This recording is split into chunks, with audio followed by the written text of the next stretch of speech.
Hello दोस्तों, good morning. नमस्कार, आप सभी का स्वागत है आप सभी के अपने यूट्यूब चैनल परीक्षा की शिक्षा में। आई होप कि आप सभी अच्छे होंगे और आपकी जो तैयारी है बढ़िया तरीके से चल रही है। तो जो बच्चे क्लास में फर्स्ट टाइम है, पहली बार नए हैं, उन सबको बता दीजिए हमारे चैनल पे आपकी बीएड परीक्षा 2024 की जॉब की तैयारी है रेगुलर बेसिस पे करवाई जा रही है, डेली करवाई जाए। तो जिसे भी तैयारी पूरी करनी है, कंप्लीट करनी है, चैनल को सब्सक्राइब करके हमारे साथ जुड़ जाइए और उसके बगल में जो बेल आइकन है उसको ऑन कर लीजिए, ठीक है। बाकी जो क्लास का समय है डेली बेसिस का देख लीजिए। जीके जीएस की जो क्लासेस सुबह 10 बजे डेली आपको इसी टाइम पे देखने को मिलती है। रीजनिंग की जो क्लास है दोपहर को 1 बजे देखने को मिलती है। कला वर्ग की जो क्लासेस आती है शाम को 4 बजे देखने को मिलती है और जो हिंदी की क्लास है आपको शाम को 7 बजे देखने को मिलती है, ठीक है। तो क्लासेस का जो शेड्यूल है आप सब लोग याद करके रखेंगे। इसी टाइम पर क्लासेस से जुड़ना है, अपनी तैयारी को जो है पूरा और कंप्लीट करना है, ठीक है। क्लियर है। बाकी आप हमें इंस्टाग्राम पर जाके फॉलो कर लीजिए। परीक्षा की शिक्षा का इंस्टाग्राम का पेज है, नीचे डिस्क्रिप्शन ऑप्शन को इसका जो है लिंक मिल जाएगा। पीडीएफ और नोट्स के लिए हमारे टेलीग्राम का जो चैनल है उसको ज्वाइन कर लीजिए। परीक्षा की शिक्षा का डिस्क्रिप्शन ऑप्शन को इसका भी जो है लिंक मिल जाएगा साथियों, ठीक है। आपको कुछ नहीं करना है, सिर्फ जाके आपको क्लिक करना है, डायरेक्ट आपको वहाँ पे पहुंच जाएंगे, ठीक है, हमारे पेज पे। तो वहाँ पे जाके आप सीधा ज्वाइन हो जाइए, ठीक है। यहाँ पे क्या है, डेली बेसिस पे आपको जो क्लास का अपडेट है वो दिया जाता है और आपका एग्जाम का रिलेटेड अपडेट होता है वो आपको यहाँ पे बताया जाता है, ठीक है। तो चलें क्लास स्टार्ट करेंगे। ध्यान से के क्वेश्चन को देख के उत्तर देने की कोशिश करेंगे सही। तो और मैं देख रहा हूँ कि बहुत सारे बच्चे जो है बेफिक्र हो गए हैं, चिंता मुक्त हो गए हैं कि हाँ अभी एग्जाम की डेट बढ़ गई है तो हमें क्लास नहीं लेना है, ठीक है। तो ऐसी बात नहीं है। आप जितना ही अच्छे से अपनी तैयारी थोड़ी थोड़ी करके पूरी करोगे उतना ही आपके लिए अच्छा रहेगा, ठीक है। तो अभी क्या है कि क्लास आप अटेंड कीजिए। भले से एग्जाम डेट बढ़ गई है इसका मतलब ये नहीं कि आप क्लास पूरा छोड़ देंगे, ठीक है। तो क्लासेस में आइए, अपनी तैयारी को जो है पूरा कीजिए, थोड़ा थोड़ा ही सही, लेकिन बस क्लास अटेंड कीजिए, ठीक है। तो चलिए क्लास स्टार्ट करें। मैंने आपको जो है कल जो है जीके जीएस का कितना इस प्रैक्टिस सेट का जो है 25 नंबर तक क्वेश्चन कराए थे, उसके आगे से 26 नंबर से उसके क्वेश्चन करवाए जाएंगे, ठीक है। क्या दिया गया है, ध्यान से एक एक क्वेश्चन को देखिएगा और समझने की कोशिश करके उत्तर देने की कोशिश कीजिएगा, ठीक है। क्या देगा, 5 जगत वर्गीकरण का प्रस्ताव किसने दिया था, बताइए। 5 जगत वर्गीकरण का प्रस्ताव किसने दिया था, इसका सही उत्तर क्या हो जाएगा।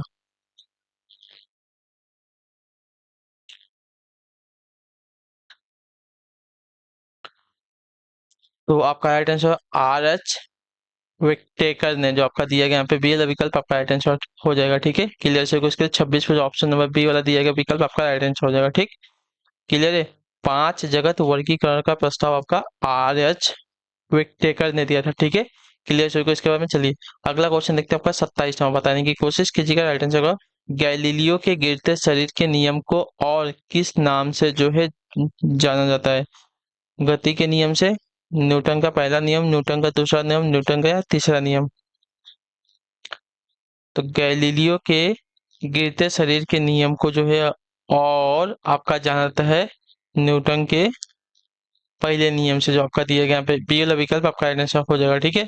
न्यूटन का पहला नियम क्या है कि जब कोई वस्तु विरामावस्था में है, जब तक उस पर कोई बाह्य बल नहीं लगाया जाएगा तब तक वो आपकी विरामावस्था में ही रहेगी, ठीक है। क्लियर से को क्या है, न्यूटन का पहला नियम है, ठीक है। क्लियर से को इसके बारे में गैलीलियो का ही सेम नियम है गिरते शरीर का, ठीक। क्लियर से होगा इसके बारे में। चलिए अगला क्वेश्चन देखते हैं। आपका 28 बताने की कोशिश करेंगे सही उत्तर का जवाब, ठीक है। क्या देगा, निम्नलिखित में से कौन सा यंत्र जो है धातु पट्टियों के अंदर के तापमान को मापने के लिए जो है सबसे उचित है, बताइए। निम्नलिखित में से कौन सा यंत्र जो है धातु पट्टियों के अंदर के तापमान को मापने के लिए सबसे उचित है, इसका सही उत्तर क्या हो जाएगा। तो आपका राइट आंसर हो जाएगा पायरोमीटर, जो आपका दिया गया यहाँ पे ए वाला विकल्प आपका सही उत्तर होगा, ठीक है। क्लियर से इसके बारे में पायरोमीटर जो है यंत्र है आपका जो कि धातु पट्टियों के अंदर के तापमान को मापने के लिए सबसे उचित होता है, ठीक है। क्लियर सभी को यहाँ तक। चलिए अगला है आपका 29 क्या देगा, LAN का असंक्षिप्त रूप क्या होता है, बताइए। LAN का असंक्षिप्त रूप क्या होता है। LAN यानी कि लैन का असंक्षिप्त रूप क्या होता है, तो देखिए लोकल एरिया नेटवर्क, जो आपका सी ऑप्शन दिएगा आपका सही उत्तर हो जाएगा, ठीक है। क्लियर सही को LAN का असंक्षिप्त रूप आपका होता है लोकल एरिया नेटवर्क, ठीक। यह नेटवर्किंग एक सीमित क्षेत्र के अंतर्गत ही की जाती है। इसका उपयोग जो है किसी विद्यालय अथवा किसी एक ही इमारत में स्थित किसी कार्यालय में जो है किया जाता है, ठीक है। क्लियर है। अगला क्वेश्चन देखते हैं। आपका 30 नंबर बताने की कोशिश करेंगे सही उत्तर क्या हो जाएगा। जब एक चींटी काटती है तो किस अम्ल का जो है रिसाव करती है, बताइए। जब एक चींटी हमको काटती है तो वह किस रस का जो है, मतलब किस अम्ल का जो है रिसाव करती है, हमको बताना है, ठीक है। हाइड्रोक्लोरिक अम्ल, फॉर्मिक अम्ल, एसिटिक अम्ल या फॉस्फोरिक अम्ल, किस अम्ल का? तो आपका राइट आंसर यहाँ पे हो जाएगा साथियों, फॉर्मिक अम्ल का। जो आपका बेल विकल्प देगा आपका सही उत्तर होगा, ठीक है। क्लियर है। चींटी के काटने पर जो है फॉर्मिक अम्ल का रिसाव होता है, जो शरीर में तेज खुजली उत्पन्न करता है, ठीक है। फॉर्मिक अम्ल का उपयोग जो है फलों को संरक्षित रखने में एवं जीवाणु नाशक के रूप में जो है चमड़ा व्यवसाय तथा रबड़ के स्कंदन आदि में जो है किया जाता है, ठीक है। क्लियर से इसका है। तो जो आपका बीला ऑप्शन देगा आपका पे सही उत्तर। अगला क्वेश्चन देखते हैं 31 नंबर 31 पे बताएंगे आइटम से हो जाएगा। इटाई इटाई नामक बीमारी के लिए कौन सी धातु उत्तरदायी होती है, बताइए। इटाई इटाई नामक बीमारी के लिए कौन सी धातु उत्तरदायी होती है? कैडमियम होती है, निकिल होती है, क्रोमियम होती है, पारा होती है, कौन सी धातु उत्तरदायी होती है इसके लिए? तो देखिए, इटाई इटाई रोग जो है जल आदि में कैडमियम प्रदूषण के कारण होता है, इतने याद रखिएगा, ठीक है। तो कैडमियम जो आपका ए वाला विकल्प देगा आपका राइट आंसर हो जाएगा, ठीक। क्लियर हो गया इसके बारे में। और इस रोग में अस्थियों तथा जोड़ों में जो है दर्द होता है, ठीक है। क्लियर हो गया इसके बारे में। तो जो आपका ए वाला ऑप्शन देगा आपका यहाँ पे सही उत्तर हो जाएगा, ठीक। अगला क्वेश्चन देख लेते हैं, आपका 32 नंबर है। उत्तर देने की कोशिश कीजिएगा, सही उत्तर क्या हो जाएगा। हैजा के रोगाणु की खोज किसने की थी, बताइए। इसका सही उत्तर क्या हो जाएगा।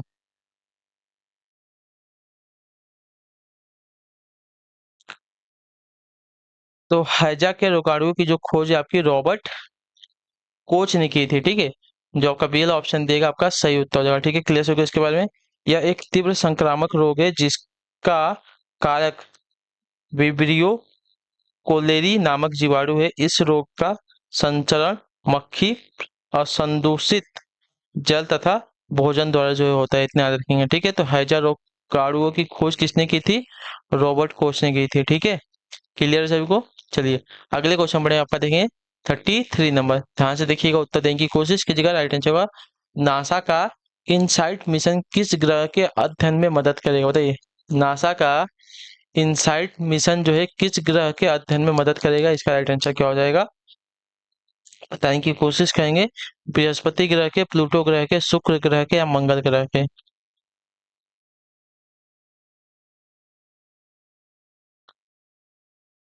देखिए, नासा का जो इनसाइट मिशन है वो आपका मंगल ग्रह के अध्ययन में मदद करेगा, ठीक है। जो आपका डी वाला ऑप्शन देगा आपका यहाँ पे सही उत्तर होगा, ठीक है।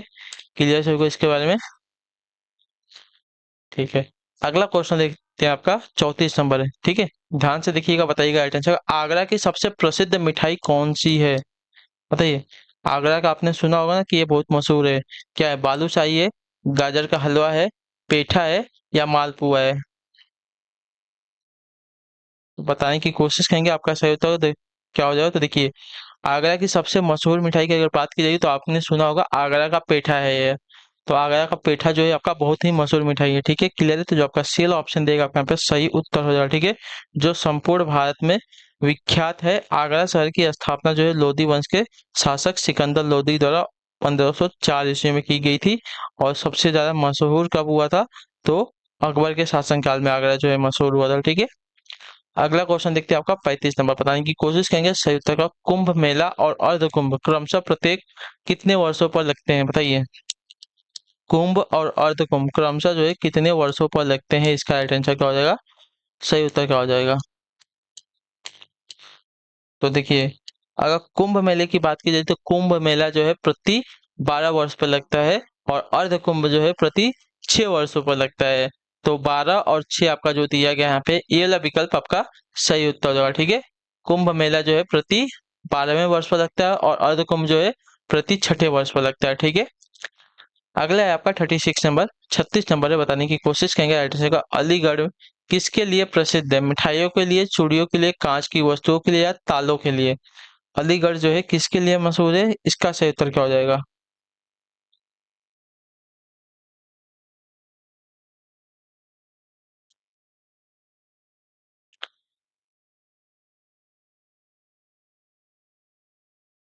तो अलीगढ़ जो है साथियों आपका देखिए तालों के लिए मशहूर है। जो आपका दिया गया डी ऑप्शन आपका यहाँ पे सही उत्तर हो जाएगा, ठीक है। क्लियर होगा इसके बारे में।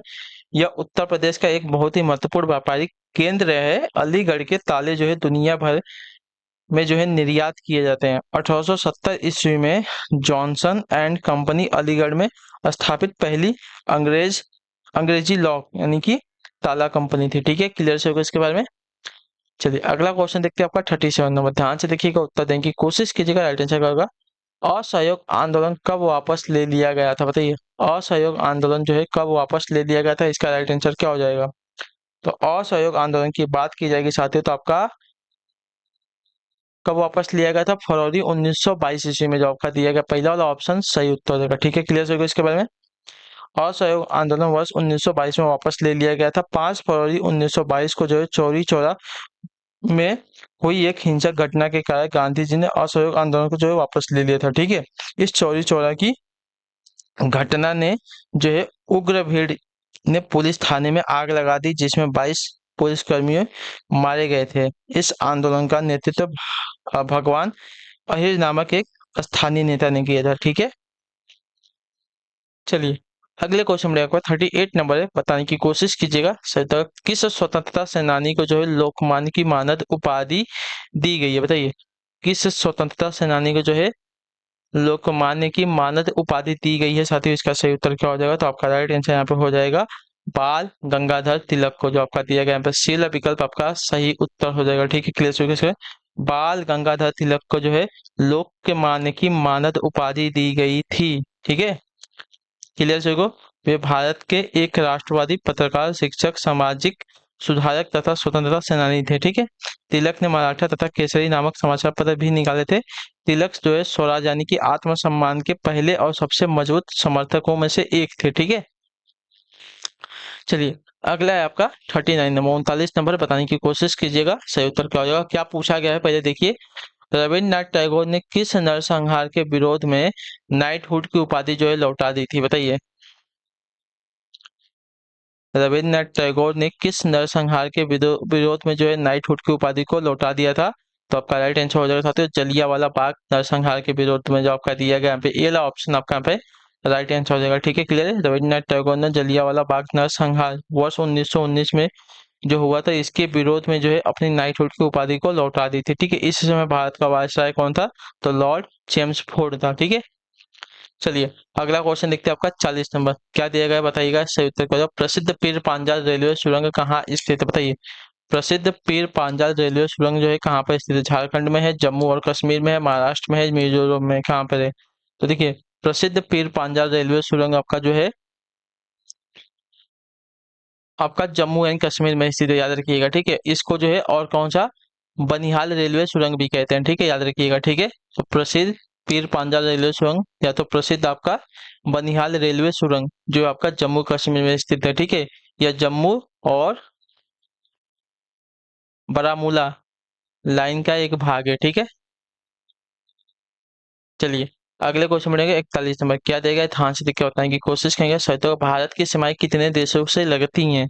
4 देशों से, 5 देशों से, 7 देशों से या 9 देशों से? तो देखिए, भारत की जो सीमाएं हैं कुल आपकी 7 देशों से लगती हैं। ठीक है, तो जो आपका दिया गया यहाँ पे सी वाला ऑप्शन सही उत्तर हो जाएगा।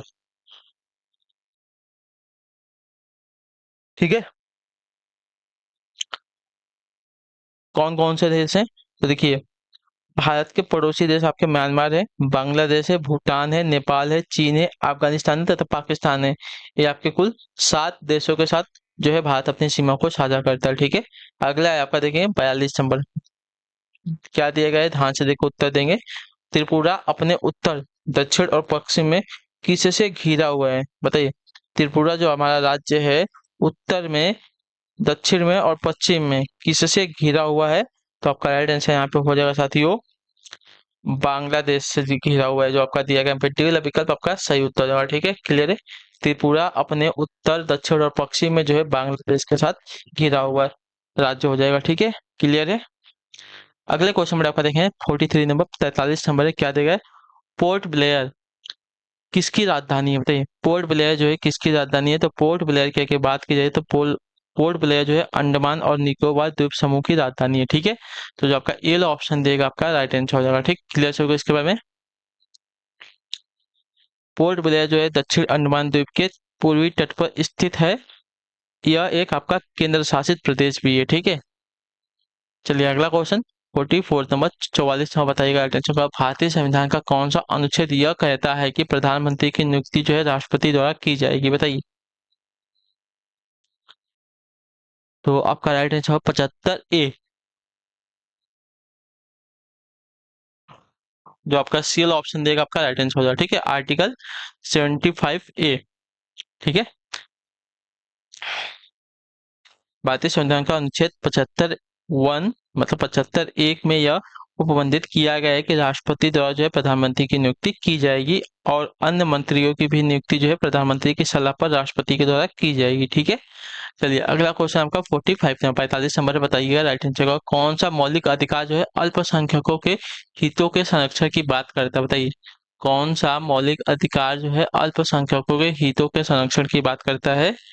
तो आपका राइट आंसर यहाँ पे हो जाएगा साथियों सांस्कृतिक और शैक्षिक अधिकार, जो आपका टेल विकल्प देगा आपका यहाँ पे सही उत्तर है। ठीक है, सांस्कृतिक और शैक्षिक अधिकार अल्पसंख्यकों के हितों के संरक्षण की बात करता है, या जो है अल्पसंख्यकों के अधिकारों और रीति रिवाजों की रक्षा के लिए तैयार किया गया है। संविधान का अनुच्छेद 29 जो है अल्पसंख्यकों के हितों की सुरक्षा तथा अनुच्छेद 30 जो है आपका शैक्षणिक संस्थाओं की स्थापना और प्रशासन के लिए अल्पसंख्यकों का अधिकार का प्रावधान करता है। ठीक है, चलिए अगले क्वेश्चन में आपका 46 नंबर बताएंगे आर्टिस्ट को। कोयम्बतूर का दक्षिण भारत का मैनचेस्टर क्यों कहते हैं? कोयम्बतूर को जो है दक्षिण भारत का मैनचेस्टर क्यों कहा जाता है? तो आपका राइट आंसर यहाँ पे हो जाएगा साथियों, क्योंकि यह जो है कपास उद्योग के लिए प्रसिद्ध है, इसके लिए। ठीक है, तो जो आपका पहला ऑप्शन देगा आपका राइट आंसर हो जाएगा। ठीक है, कोयम्बतूर को जो है दक्षिण भारत का मैनचेस्टर इसलिए कहा जाता है क्योंकि यह जो है कपास उद्योग के लिए मशहूर है। ठीक है, क्लियर है। अगला क्वेश्चन देखते हैं आपका 47। खरीफ फसलों के लिए किस तरह के मौसम की आवश्यकता होती है? तो देखिए, खरीफ फसलों के लिए जो है आपकी गर्म और नर्म, ठीक है, गर्म और नम प्रकार के मौसम की आवश्यकता होती है। तो जो आपका दिया गया यहाँ पे ए वाला विकल्प आपका यहाँ पे सही उत्तर हो जाएगा। ठीक है, क्लियर सभी को। खरीफ की फसल कौन सी होती है? देखिए, चावल हो गया, मक्का हो गया, बाजरा हो गया, रागी, सोयाबीन, मूंगफली, कपास आदि जो है खरीफ की फसलें होती हैं। ठीक है, इन्हें जो है गर्म एवं नम जलवायु की आवश्यकता होती है। ठीक है, अगला है आपका 48 नंबर। बताने की कोशिश करेंगे सत्याग्रह निम्नलिखित में से कौन जो है कभी भी उत्तर प्रदेश का एक राज्यपाल नहीं रहा है? ठीक है, एनडी तिवारी, बीबी गिरी, मोतीलाल वोहरा या रोमेश भंडारी। तो यहाँ पे हो जाएगा साथियों एनडी तिवारी, जो आपका दिया गया यहाँ पे ये वाला विकल्प आपका राइट आंसर हो जाएगा। ठीक है, क्लियर सभी को। उत्तर प्रदेश में जो है नारायण दत्त तिवारी जो है कभी भी राज्यपाल नहीं रहे हैं। ठीक है, नारायण दत्त तिवारी जो उत्तर प्रदेश और उत्तराखंड के भूतपूर्व जो है मुख्यमंत्री थे। ठीक है, वे जो है भारतीय राष्ट्रीय कांग्रेस के एक वरिष्ठ नेता थे, जबकि अन्य तीनों जो है उत्तर प्रदेश के राज्यपाल रह चुके हैं। ठीक है, मोतीलाल वोहरा, बीबी गिरी और रमेश भंडारी ये क्या उत्तर प्रदेश के राज्यपाल रह चुके हैं, लेकिन एनडी तिवारी जो है भूतपूर्व यानी कि बहुत पहले जो है उत्तराखंड और जब आपका उत्तर प्रदेश एक साथ थे तब क्या थे, यह वहां के मुख्यमंत्री थे। ठीक है, अगला क्वेश्चन देखिए आपका 49 नंबर। बताने की कोशिश करेंगे संयुक्त भारतीय जनता पार्टी की स्थापना किस वर्ष में की गई थी? अभी हाल ही में इसका स्थापना दिवस मनाया गया था। ठीक है, हाल ही की बात कर रहा हूँ, हाल ही में एक दो दिन की बात है। ठीक है, तो देखिए भारतीय जनता पार्टी की स्थापना आपकी देखिए 6 अप्रैल 1980 को की गई थी। ठीक है, तो जो आपका दिया गया डी वाला विकल्प आपका राइट आंसर होगा। ठीक है, भारतीय जनता पार्टी यानी कि बीजेपी की स्थापना आपकी 6 अप्रैल 1980 में जो है की गई थी। ठीक है, वर्ष 2018 से 2019 में इसके वर्तमान अध्यक्ष अमित शाह और संसदीय दल के नेता प्रधानमंत्री नरेंद्र मोदी है। ठीक है, अमित शाह देखिए वर्तमान अध्यक्ष तो अभी आपके चेंज हो चुके हैं, गृह मंत्री अभी बन चुके हैं आपके अमित शाह। ठीक है, क्लियर है। चलिए अगला क्वेश्चन देखते हैं आपका 50 में। बताइएगा राइट आंसर होगा भारत के मुख्य निर्वाचन आयुक्त की सेवानिवृत्ति की आयु क्या होती है, बताइए।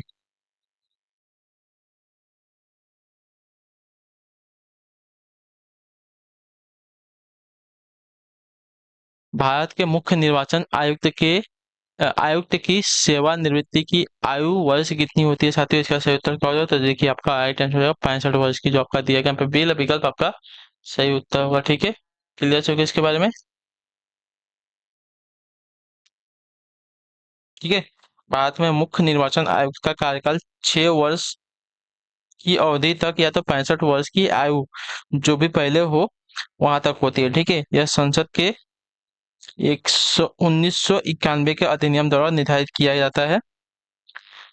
तो जो आपका बी वाला विकल्प देगा 65 वर्ष वाली आयु वाला आपका यहाँ पे सही उत्तर है। ठीक है, चलिए, तो इसी के साथ जो आपकी क्लास है आज की यहीं पे कंप्लीट होते हैं। आई होप कि जो क्लास आपको अच्छी लगी है, अच्छी लगी तो क्लास को लाइक कर देगा, चैनल पर पहले तो चैनल को सब्सक्राइब, और हमें जो है कमेंट में बताइए क्लास के बारे में जो दीजिएगा आपको जो क्लास आती है वो कैसी लगी। ठीक है, तो हम आपसे मिलेंगे आपकी अगली क्लास में दोपहर को 1 बजे रीचिंग वाली। तब तक के लिए टाटा बाय बाय, जय हिंद जय भारत। आपसे क्लास से जुड़ने के लिए बहुत बहुत ही धन्यवाद साथियों।